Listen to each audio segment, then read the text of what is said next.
Bonjour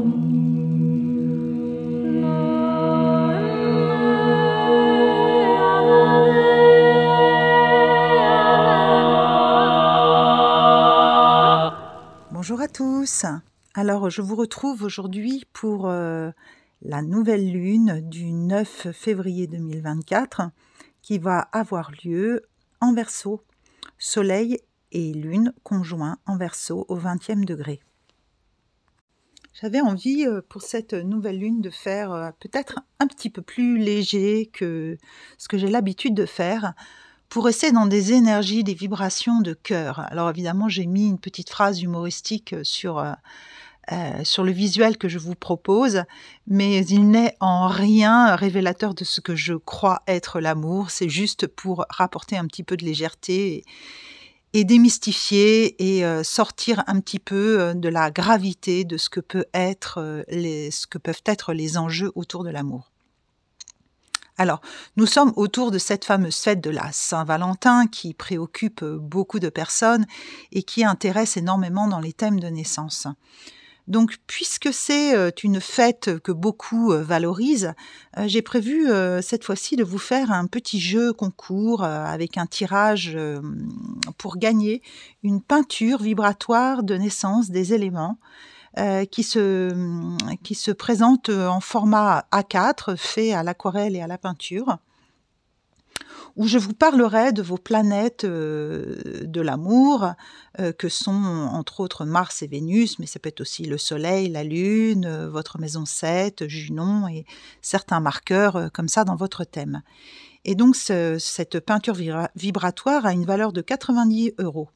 Pour cela, je vais vous demander d'aller vous abonner à mon profil Instagram ou ma page Facebook La Sensorialité des Étoiles, et de liker, de faire certaines petites choses que je vous mets dans la barre de description en dessous afin que vous ayez le mode d'emploi écrit. Ainsi, vous allez retrouver les posts sur mes réseaux sociaux et vous pourrez procéder à ce que je vous propose pour pouvoir gagner. Le tirage au sort se fera probablement le 17. Je vous laisse vous remettre des fêtes que vous aurez enclenchées autour du 14 février. Donc voilà un petit peu pour l'introduction. Donc je vous propose toujours de vous abonner à ma chaîne YouTube, évidemment, liker la vidéo, la partager, me laisser des commentaires. Cela m'aide beaucoup, cela me fait plaisir et dans la mesure du possible, évidemment, j'essaye de vous répondre. Alors voilà, on va pouvoir commencer à parler un petit peu de cette nouvelle lune en Verseau. Donc pour cette nouvelle lune, le signe du Verseau va être très sollicité, mais disons que c'est plutôt pendant le cycle de 28 jours qui s'ouvre qu'il va être extrêmement visité par plusieurs planètes, parce que en fait on a Mercure, Vénus et Mars qui vont être dans le signe du Verseau. Mercure, il rentre en Verseau le 6, il avance très vite, mais il va transiter comme ça dans ce signe, apportant un esprit de communication assez novateur, assez fort, un côté un peu rébellion dans la pensée, et qui va peut-être aussi permettre d'avoir des nouvelles idées, des nouvelles façons de réfléchir pour pouvoir avancer vers une ère un peu plus nouvelle. Alors Mercure, il passera dans le signe du Poisson le 24 février, mais d'ici là, il va vraiment le 24 février, ce sera le moment de la pleine lune. Et donc, pendant le cycle ascendant de cette nouvelle lune, il va vraiment nous faire monter en intensité dans la vibration et l'énergie du signe du Verseau. Vénus, elle va rentrer en Verseau le 17 février. Et elle sera en conjonction avec Pluton. Donc ça, on va en parler, parce que pour moi, ça me paraît être vraiment l'élément qui va mettre un peu le feu aux poudres sur certaines choses. Mars, lui, il va rentrer en Verseau le 14, donc le jour de la fête de l'amour, et il sera en conjonction avec Pluton, ce qui peut aussi donner une journée sous haute tension avec beaucoup de transformations à prévoir. Alors, je vais redétailler tout ça. Mars et Vénus donc vont se retrouver en conjonction, alors pas rapprochés, mais à 2 degrés d'orbe entre le moment, entre le 14 et le 17, mais sur un fond très plutonien. Donc on peut s'attendre à une fête des amoureux qui soit assez en mode passionnel, scorpionesque, voire qui peut aller jusqu'à des tensions assez fortes. Le signe qui est très favorisé pendant cette lunaison, c'est la Balance, qui va recevoir beaucoup de trigones d'air et ça va vraiment favoriser une communication qui veut aller vers plus d'équilibre, plus d'harmonie, quelque chose qui va nécessiter un relationnel plus équilibré, voilà, et se mettre en lien les uns avec les autres et favoriser les regroupements dans le collectif. Alors, je vais commencer à parler un petit peu de Mercure, qui est la planète la plus proche du Soleil et qui va se rapprocher d'autant plus du Soleil dans cette lunaison. Mercure, dans la carte, on peut voir qu'il est opposé à l'astéroïde Vulcain, qui est quand même le dieu du feu, de la forge, de la force.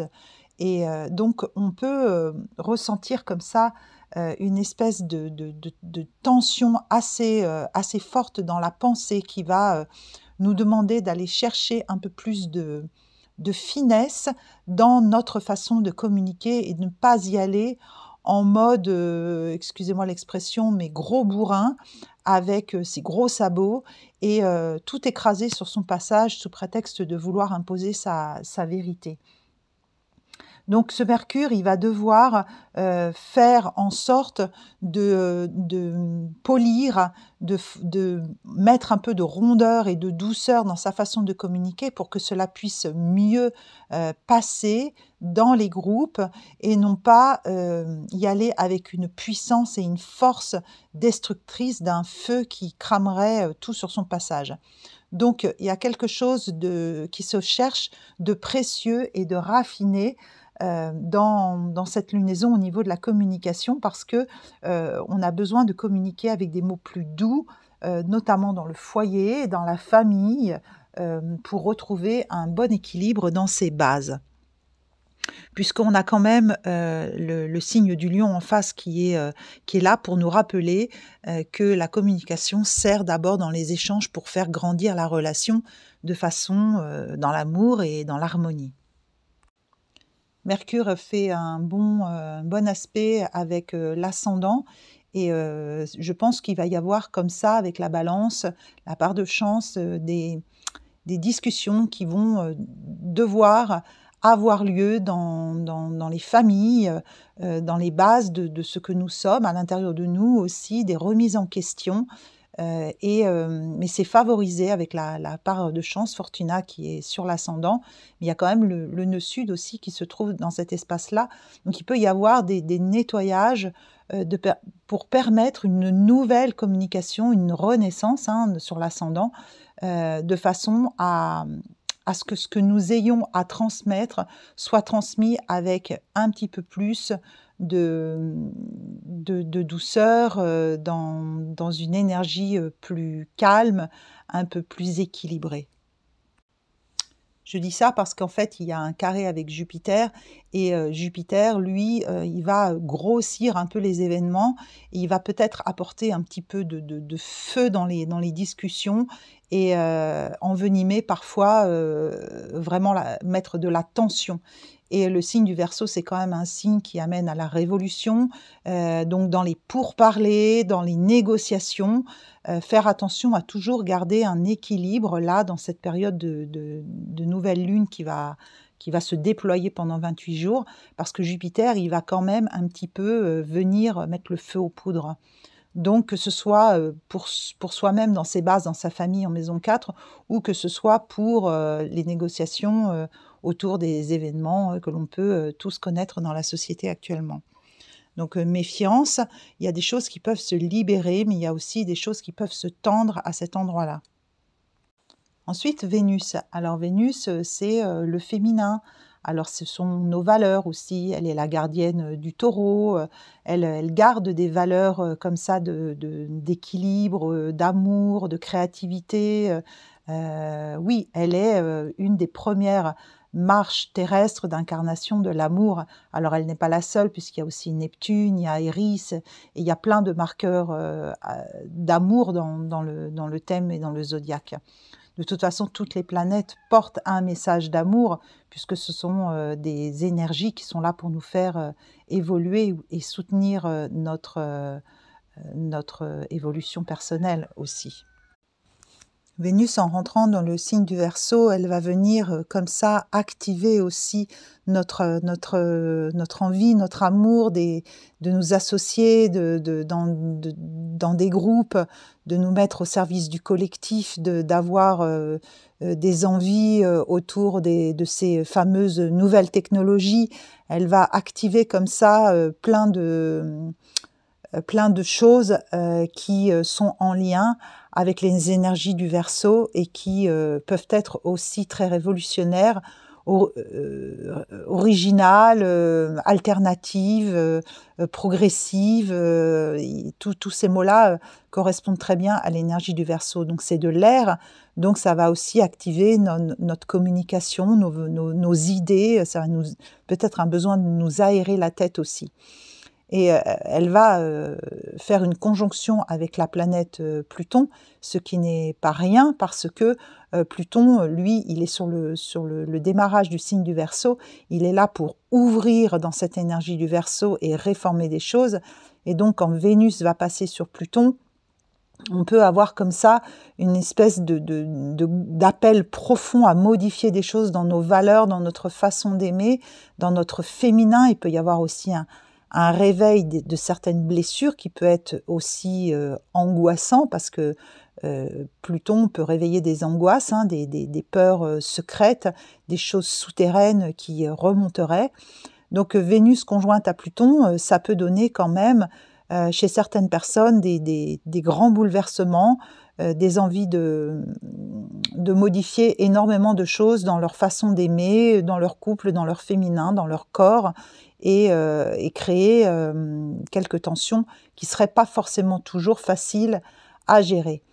Après, on peut le voir aussi comme une ouverture à une nouvelle dimension d'aimer, une dimension qui soit un petit peu moins en mode terrestre premier plan, mais qui puisse nous élever vers une ouverture du cœur qui soit plus grande, donc plus profonde, forcément, puisque une élévation, c'est une plongée en soi, et nous faire plonger dans des valeurs et une façon d'aimer nouvelle, de se renouveler, à nouveau dans l'énergie du Scorpion, c'est vraiment tel le phénix qui peut laisser mourir de vieilles façons d'être et d'aimer, des vieilles valeurs qui ne seraient plus adéquates pour aller vers quelque chose de plus nouveau, de plus novateur dans le Verseau et qui nous révèle à nous-mêmes et nous surprennent à nous emmener dans des espaces où on peut aimer de façon tellement différente, plus originale, où on peut se laisser aller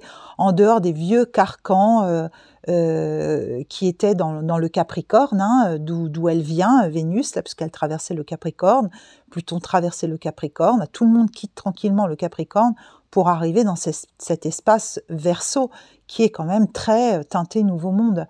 Donc ça peut quand même créer des réformes assez fortes dans nos valeurs et dans notre façon d'aimer ou dans notre féminin. Il peut y avoir des appels à des guérisons profondes en lien avec des blessures karmiques, transgénérationnelles assez fortes.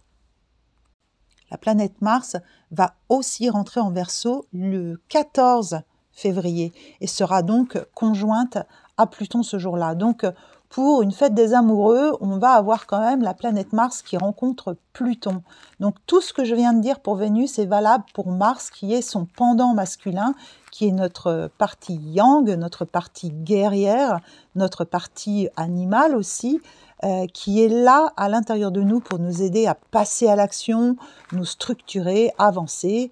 Pour les hommes, ça correspond à leur virilité, à leur masculin, à l'homme qu'ils sont. Pour les femmes, ça correspond aussi à la vision qu'elles peuvent avoir d'un homme. Et de toute façon, pour les femmes, c'est aussi leur partie yang à l'intérieur d'elles. Et tout ça, ça va être travaillé autour de l'énergie de Pluton. Donc Pluton, ça peut créer quelque chose d'assez volcanique, très pulsionnel. Ça peut aussi déclencher des passions, quelque chose de très sensuel, voire sexuel. Ça peut être carrément chaud, d'autant plus que Vénus et Mars se retrouvent en conjonction proche dans cet espace-là sur Pluton. Donc on a quand même une proposition ici autour de cette fameuse fête des amoureux. J'ai pas pour habitude de faire vraiment des focus autour de ces événements-là. Là, je trouvais quand même assez intéressant de voir que Mars et Vénus se retrouvaient sur Pluton pour cet événement-là. Donc ça peut donner quand même des rencontres soudaines, quelque chose d'original, de passionné, de volcanique dans l'énergie du Verseau. Et avec Pluton, on peut s'attendre un petit peu à tout. Mais alors justement, il peut y avoir également des débordements, il peut y avoir des excès. Attention à ne pas se leurrer et à se faire mal. Bon là, pour l'instant, c'est dans la maison 4 dans nos bases que ça vient nous chercher, mais au moment des conjonctions, le 17, tout ça, ça aura tourné, ça aura bougé. Retenez simplement que Mars et Vénus se rencontrent dans un espace de transformation, de transmutation. On est vraiment dans quelque chose de très alchimiste et que là, on peut avoir des personnes qui vont commencer une œuvre profonde de métamorphose, de transformation, de renouveau dans leur yin, dans leur yang, dans leur féminin sacré à l'intérieur, et dans leurs relations, et dans les groupes, et voilà, ça vient toucher le Verseau aussi, le collectif, la société. Donc, on assiste en ce moment beaucoup à des débats entre les féministes, entre le patriarcat. Il y a des choses qui se tendent, certaines personnes qui ne veulent pas lâcher, les anciens schémas, les anciennes façons de faire qui ne sont pas forcément toutes à jeter. Hein. Je ne suis pas en train de juger parce que le juge ment. Hein. Donc, je ne suis pas en train de donner des leçons de vie à qui que ce soit non plus d'ailleurs, mais il y a quand même des choses un peu classiques, traditionnelles, qui demandent à être revues, à être rénovées, et ça, c'est ce que le Verseau propose avec un Pluton qui va se charger de maintenir, un peu comme un chef d'orchestre, la baguette, et qui va proposer à tous ceux qui vont passer par là de s'observer et de faire un travail en profondeur sur ces questions-là notamment. Alors pour continuer un peu sur la question de l'amour, on va passer à la maison 7 en fait. Donc là on va faire un petit tour des marqueurs autour de cette fête de l'amour. Donc sur un des marqueurs, c'est la maison 7 qui est la maison des relations proches. On dit aussi la maison du couple. Alors effectivement, c'est extrêmement réducteur parce que c'est quoi un couple? C'est cheminer ensemble. Ce n'est pas forcément avoir des relations sexuelles, ça peut être des associations, des colocations, ça peut être tout un tas de choses qui font couple. D'ailleurs, le premier couple intérieur, c'est notre lune et notre soleil, notre personnalité, c'est notre féminin, notre masculin. Donc, on parle bien de manière extrêmement générale. Mais pour les personnes qui souhaiteraient observer en finesse dans leur thème de naissance un petit peu les couleurs qu'elles pourraient avoir dans leur vie de couple, on va observer la maison 7. Et là, dans cette maison 7, qui se trouve en Bélier, on a l'astéroïde Chiron, qui est le grand guérisseur, qui réveille une blessure inconsciente qui vient de l'âme hein, quand même. Chiron, il est conjoint au nœud nord, l'appel de l'âme en maison 7. Donc là, on peut sentir comme un appel à guérir pour aller prendre un nouveau chemin. C'est comme s'il fallait prendre la décision de prendre peut-être un nouveau train, une nouvelle direction et oser lâcher tout ce qui ne nous convient plus et auquel on s'accrocherait comme une pauvre petite moule sur son rocher parce qu'on aurait peur de faire des modifications, de changer. Alors l'audace, moi j'ai représenté l'audace comme quelqu'un qui marche sur un fil, un funambule qui aurait tendu un fil d'une rive à l'autre, d'une falaise à une autre falaise, et il lui faut trouver son équilibre dans la balance en face pour pouvoir renaître à lui-même et faire ce nettoyage qui est demandé dans l'axe d'incarnation du nœud sud, favorisé par la part de chance Fortuna qui est sur l'ascendant aussi, s'occuper de soi d'abord, c'est toujours le même message encore et encore que je répète depuis des mois, puisque cet axe d'incarnation nous demande toujours de d'abord penser à soi pour mieux pouvoir retourner vers les autres. On ne peut pas s'occuper des autres correctement si on ne sait pas s'occuper de soi. On ne peut pas donner plus d'amour qu'on a su s'en donner soi-même, sinon on se vide de son chi, de son énergie vitale. Et ça, c'est une erreur que nous faisons beaucoup communément. Toutes les personnes très connectées, très sensibles, hypersensibles, ont tendance comme ça à donner, donner sans compter, et jusqu'au moment où elles ne peuvent plus donner ni à l'autre, ni à eux-mêmes. Et là, effectivement, on peut se retrouver dans des situations très critiques de perte d'énergie vitale qui conduisent à des maladies ou qui conduisent à des déceptions très puissantes dans les relations. Donc là, il est demandé dans cette maison 7 pour cette nouvelle lune, pour le cycle qui s'ouvre, et c'est valable pour le cycle qui s'ouvre. Je réponds à une question qu'on m'avait posée lors d'un autre audio. C'est pour le cycle complet. C'est une couleur, une photo prise à l'instant. Mais la roue, elle tourne. Le lendemain, déjà, les maisons ont tourné, les secteurs ont bougé. Donc là, c'est une tendance générale pour l'ouverture de ce cycle.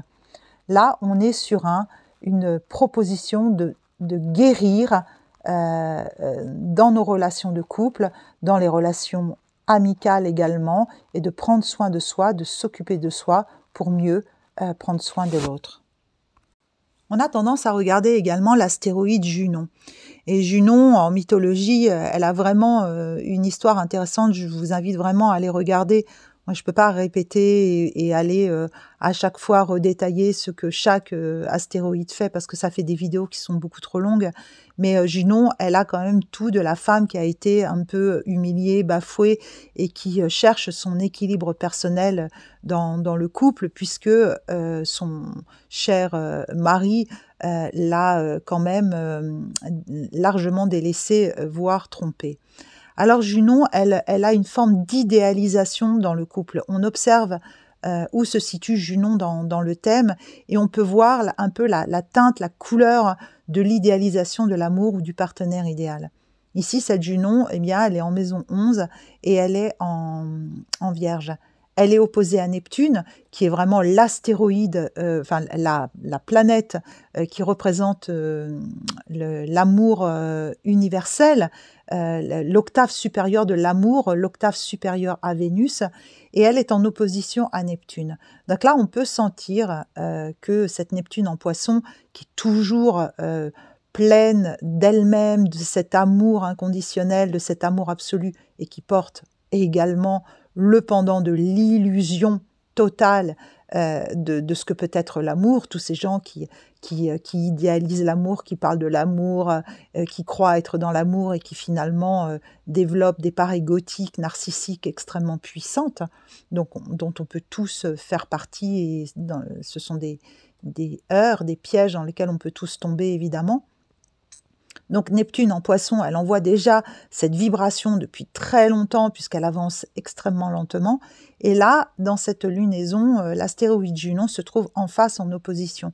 Donc là, on peut vraiment se demander s'il n'est pas plutôt intéressant, plutôt que de se raconter des histoires, de s'illusionner, de se leurrer dans l'amour, plutôt de revenir dans les énergies de la Vierge, qui est une énergie de terre, beaucoup plus rationnelle, qui nous demande de réfléchir. Comme on dit, on doit choisir, on devrait, il serait certainement bon et généreux pour soi-même comme pour l'autre de choisir un partenaire autant avec sa tête qu'avec son cœur, de rationaliser un petit peu. Évidemment, les élans du cœur nous poussent à aller vers nos pulsions, vers nos désirs, et ça, c'est quelque chose que Pluton peut activer de façon très pulsionnelle et nous faire quelques jolies boulettes qui nous feraient déraper, mais en même temps nous amener à faire des changements profonds.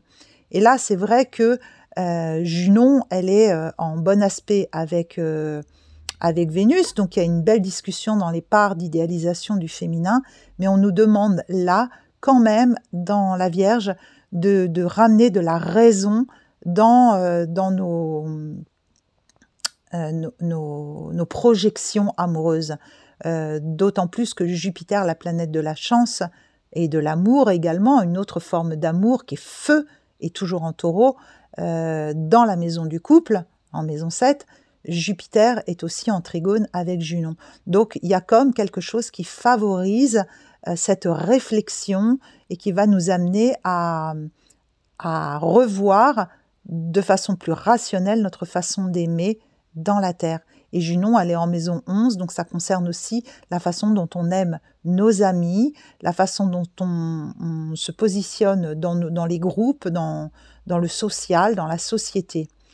Alors Junon, elle est assortie des lunes noires en maison 11, donc ce qui complique un petit peu encore tout ça, ça ramène un peu de piment dans l'inconscient et ça vient réveiller des blessures profondes dans les groupes, dans les amitiés également. Donc la part de chance, Fortuna, c'est vraiment un point de grâce dans le thème. Là où elle est, il y a toujours quelque chose de favorisé, qui nous aime, qui nous veut du bien. Donc c'est pour ça que je veux en parler aussi. Donc elle se situe sur l'ascendant au degré près, mais en maison 12, c'est-à-dire qu'elle est en train de passer la porte de l'ascendant. Cet ascendant Balance, il est très beau parce que là, il va nous ramener de l'équilibre, de l'harmonie. Ça peut nous donner envie vraiment de développer des parties artistiques en nous, des choses esthétiques. On est amené comme ça à avoir envie de ramener de la poésie, alors peut-être déclamer des poèmes de l'amour pour cette occasion. Et ce serait certainement très bien vu, d'autant plus qu'il y a des très bons trigones, des bons aspects avec justement le Soleil, Lune et même Mercure. Donc là, on est comme sur quelque chose où on peut écrire des poèmes, déclamer des choses, et ça pourrait être totalement favorisé. D'autant plus que la part de chance, elle est là pour aider à la renaissance d'une Sud qui, lui, se nettoie. Donc, attention quand même à ne pas tomber dans le puits d'une Sud et se complaire dans nos dons, dans nos acquis passés de cette incarnation ou d'autres espaces, et puis rester sur nos acquis en pensant que on peut compter sur notre bonne fortune. On peut compter sur la bonne fortune, mais il est quand même demandé d'observer en finesse ce qui a à être transformé, parce que là, pour le coup, il y a des tensions avec Vénus, avec Mars et même avec Pluton. Et de même, cette part de chance, cet ascendant, il est en bon aspect avec l'astéroïde Vesta qui porte notre feu sacré. Donc il y a quand même quelque chose d'assez beau qui se dégage de cette balance, de cette énergie qu'envoie de l'amour qui vient du cœur, mais il y a un nettoyage profond qui se fait. Et puis, encore une fois, attention aux illusions dans les relations. L'astéroïde Pallas, c'est Athéna, c'est quand même une guerrière. Elle cherche l'équilibre dans les polarités, et elle fait des tensions assez fortes avec les lunes noires, avec l'ascendant, avec Saturne, elle est en opposition avec Sedna. Donc il y a quand même puis elle est en Sagittaire, c'est du feu, en maison 2. Il y a une remise en question dans nos valeurs qui peut être là assez intéressante, mais forte et confrontante, parce que Pallas, c'est quand même une guerrière. Elle est là pour aider, on le voit très nettement, le travail avec Pluton, avec Mars, mais c'est quand même tendu un petit peu, on peut sentir qu'il y a du feu qui est prêt, il y a quelques pétaudières qui sont là sous le coude et qui sont un peu difficiles dont il va falloir faire un petit peu attention à ne pas mettre le feu aux poudres en fait. Mais Pallas est aussi en bon aspect avec Neptune, donc il peut y avoir comme ça des vagues d'amour, des vagues de réconciliation qui peuvent se faire, et on peut aussi se déposer en méditation, dans la danse, dans le chant, dans la tendresse, dans le féminin sacré, dans le féminin sauvage, dans toutes sortes d'activités qui favoriseraient la connexion avec des parts de nous qui sont très archaïques et qui ont besoin aujourd'hui de s'exprimer. Il y a des parts insoumises de Lilith qui viennent se réveiller, qui sont réveillées, qui ont besoin d'être comprises, de tendresse. Le féminin a besoin d'être compris, d'être bercé. On a besoin de lui demander pardon aussi dans certains espaces parce que malgré tout, on peut remarquer que le patriarcat a fait énormément de dégâts. Donc la première chose à faire en soi, c'est de se pardonner nos parts guerrières qui se sont mis contre et de leur demander peut-être de grandir dans un amour plus juste, plus tendre, et de prendre toute la place, ce qui naturellement fera descendre les parts guerrières et va réconforter, amener vers plus de paix.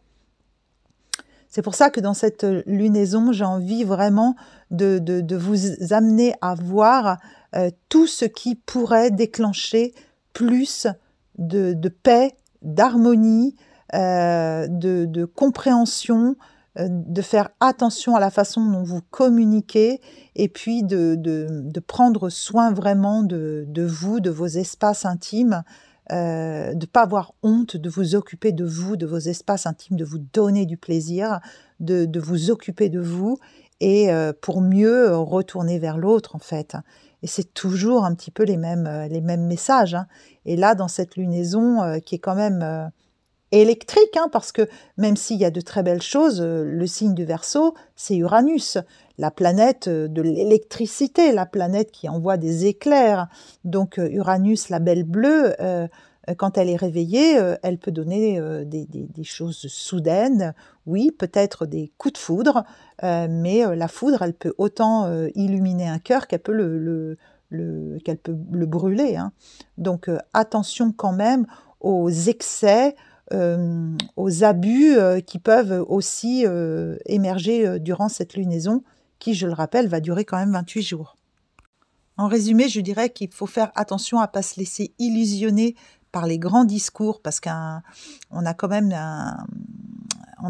des tensions qui vont nous amener à peut-être partir dans des grands délires.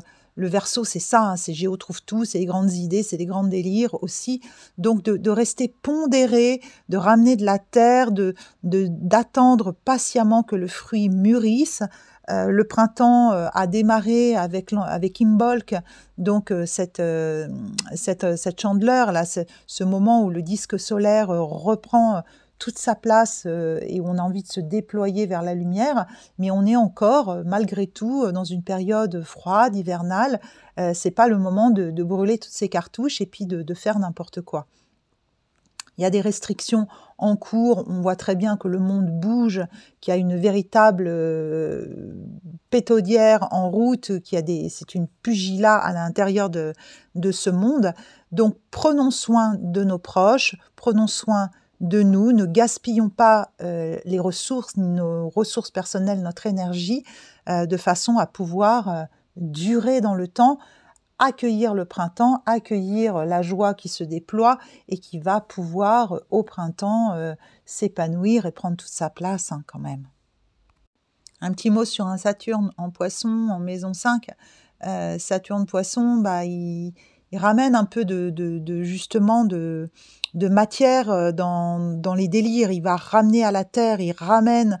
voilà, c'est la bouée qui est tendue aussi, Saturne, même s'il peut créer des freins, des blocages et qu'il a un peu l'image du patriarcat, il est en tension avec Pallas, donc ça peut donner quelque chose d'un peu tendu, guerrier. Il peut y avoir des conflits, il peut y avoir des choses très dures parce qu'il y a des oppositions aux lunes noires. Et là, on est vraiment sur prendre soin, faire attention de ne pas péter les plombs, déborder, rester vraiment dans la douceur. Il est en très bon aspect avec le signe du Cancer et il va pouvoir envoyer de la douceur, de la tendresse, si on lui demande, aller contacter en soi le bon père, les parts qui nous guident à l'intérieur, pour ramener de la raison dans tout ce gros délire dans lequel on se trouve actuellement et qui vraiment nous malmène, voire nous maltraite en profondeur. Donc, attention faisons attention à nous, prenons soin de notre hygiène, de notre corps, parce que un Neptune en maison 6, ça peut aussi ramener un petit peu de flou artistique dans la façon dont on gère notre quotidien. Organisons notre quotidien, organisons-nous et prenons soin de notre corps de façon à pouvoir continuer la grande expérience dans laquelle nous sommes, dans ce grand laboratoire dans lequel nous sommes tous baignés. Et voilà, donc je vous souhaite une très très très belle lunaison, une belle fête, si cela vous concerne, et si cela ne vous concerne pas parce que vous trouvez que c'est peu à propos ou commercial ou quoi que ce soit, allumez une petite bougie, honorez-vous, faites-vous un auto-câlin et puis surtout laissez passer ce petit moment sans vous contracter. Vous pouvez aussi vous écrire une lettre d'amour, écrivez-vous un poème si cela vous dit, et puis participez à mon petit jeu concours pour gagner cette peinture des éléments. C'est une peinture qui travaille sur vos 4 éléments, la terre, le feu, l'air et l'eau, et où je vous ferai peut-être un petit écrit ou un audio pour vous parler de vos énergies maison 7, votre Vénus, votre Mars, et voilà. Donc n'hésitez pas à partager cette vidéo si cela vous a plu et à soutenir mon travail, et je vous dis à très bientôt, et notamment pour la pleine lune en fin de mois. Voilà, bon courage à tous et je vous embrasse fort.